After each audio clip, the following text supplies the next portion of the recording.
Alright guys, here's a Crosman 160 Pel gun disassembly video. This one has the thumb screw on the bottom of the stock. The safety is the switch back here.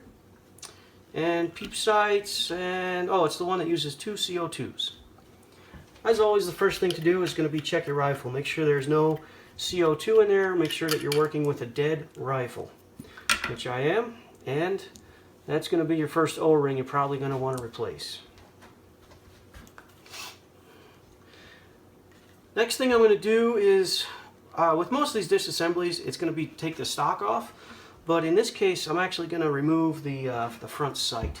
If you have a real fancy peep sight in the back, some of these have real high-tech fancy ones, you might want to remove that.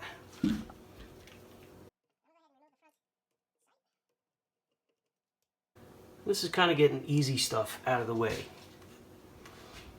Okay, loosen up our thumb screw there.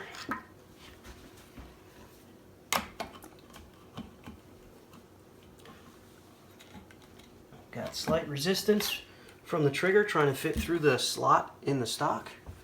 And my stock is over there. Now, you can take this guard off if you want to refinish the stock if you've got that. I don't need to do that. And take my thumb screw, put it over there.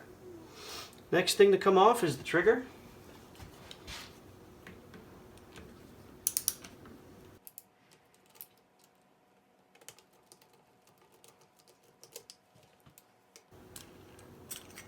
Notice how long this bolt is. I wanted to point that out because the safety back here has a very small ball and spring which allows it to click into place. And you want to be very careful not to lose that stuff. Okay, the top peep sight on mine just came out with that. And now the safety will come out. You want to be very careful with this. See if you can pull it out while holding this safety in place. And as soon as it comes out, remove the safety, find that little ball and the little spring which may be stuck in there, and put them aside. Find a magnet or something to put them aside, so that you don't lose those.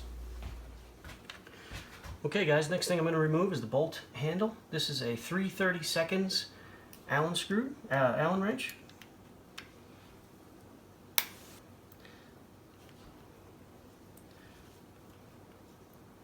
Give it a couple turns and the handle should come right out. Okay, now you can remove your barrel. Loosen up this barrel band screw. Don't try to take it all the way out. Just loosen it up until it protrudes. Same size Allen wrench for this set screw up here on top. Set it aside. Okay guys, once you remove that set screw, your barrel should come out. Now this may be in here with some considerable amount of pressure. You can see it right here is the end of the barrel, and it sweeps over to mate up with this one. Below this plate here is the screw that holds these two pieces together. So you really have to get your barrel out at this point. Be careful with your barrel band in case it's very brittle. You don't want to break it. So I'm going to go ahead and loosen this up off camera, and then when I come back it'll be off the gun. Okay guys, with a little gentle coaxing I was able to break my barrel free.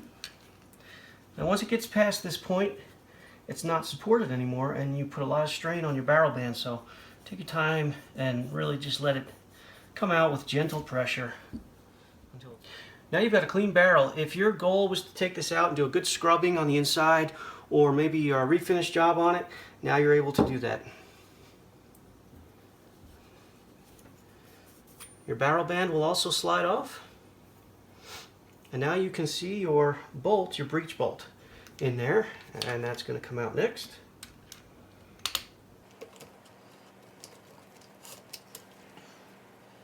Okay, now these two pieces are going to, there's a little bit of spring pressure back here, okay, between these two posts. This one fell out. See how there's a little bit of spring pressure there? Okay, so when this comes out, you're going to get a little pop. Nothing should fly out like a spring and a little ball or anything like that, but you will get a little bit of boonk when you take this apart. And these are basically fitting. The square one in the back is fitting into this slot, and the circle here is fitting right behind this piece here, so right in this area. That's important to note for later on during the reassembly process. So let's see, let's take our bolt out because that's easy. There goes your bolt. And this should basically be ready for cleaning and reassembly. Here's another O-ring that you'd want to replace, your transfer port there. That's that. These two little plugs just slide right out. After that, your hammer assembly will come out. Okay, now the only thing left in here is this donut looking piece. Okay, my transfer port O-ring is there. That was stuck in that little hole. And you can see the brass in here. That's your power plant. And it's sitting up here. And it's anchored by this piece here. Now you can get a special tool and you can remove your power plant with a special tool. Your power plant looks like this. There's a rod that sticks out this way normally. And basically what you're going to do is get, maybe a piece of steel or something that you have sitting around that's long enough and will fit right into these slots. If you don't, it's okay. Very gently. You can see this is aluminum. The one in here, I think it's either aluminum or brass. It's aluminum as well. If you have a really big screwdriver, you can put this in here and loosen it. Just be careful and go slow, because you do not want to bugger this up to the point where even if you had the correct tool, you still can't get it out. Okay, so once you get a couple turns, that's enough. That's enough. You don't want to take it all the way loose because then all the parts in here will fall out. Okay, there's parts that are loose. So we'll put that one aside and we'll continue. Take out this anchor bolt here.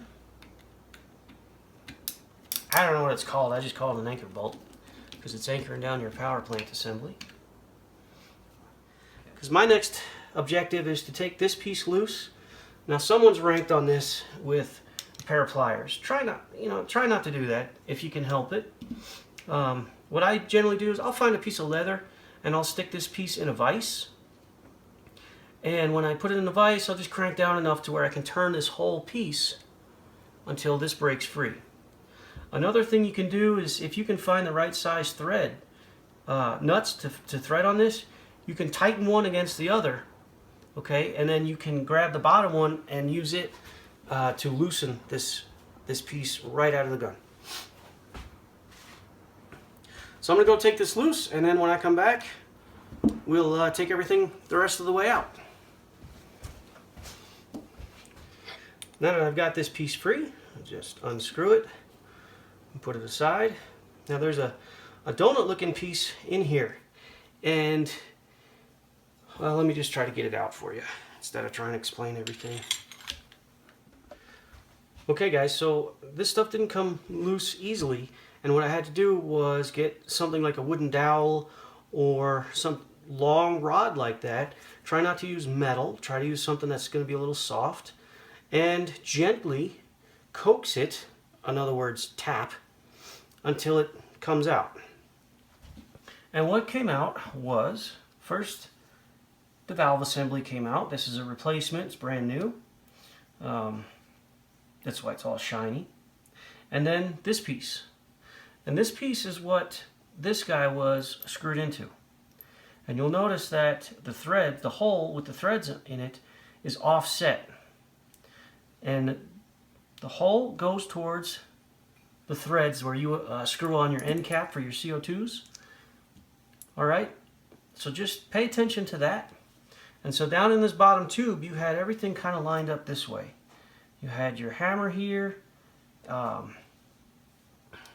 actually your safety, okay, everything was kind of like this, and then this was through here, all right, and that's the basic lineup of how everything sits inside here in the direction of the threads, or where you insert the CO2. Once we get down to this far, I've never taken this, your hammer apart. I've never taken it apart beyond just doing that.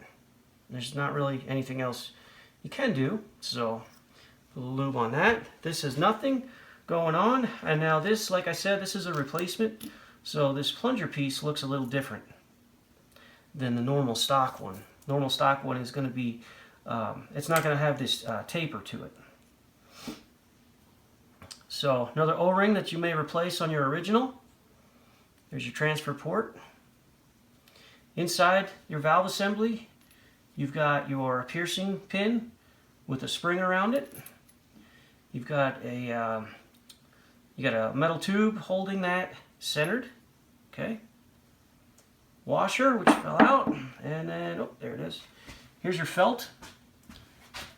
Okay, this one's actually got two felts to it, and there should be, I don't see it though. On originals, you're going to find a mesh screen that's about the size of this washer. This doesn't have one. Like I said, it's a new valve, so maybe they did away with that. But the original ones will have a mesh screen, so you want to be careful with that and make sure that you don't bugger it up. Thanks for watching, guys.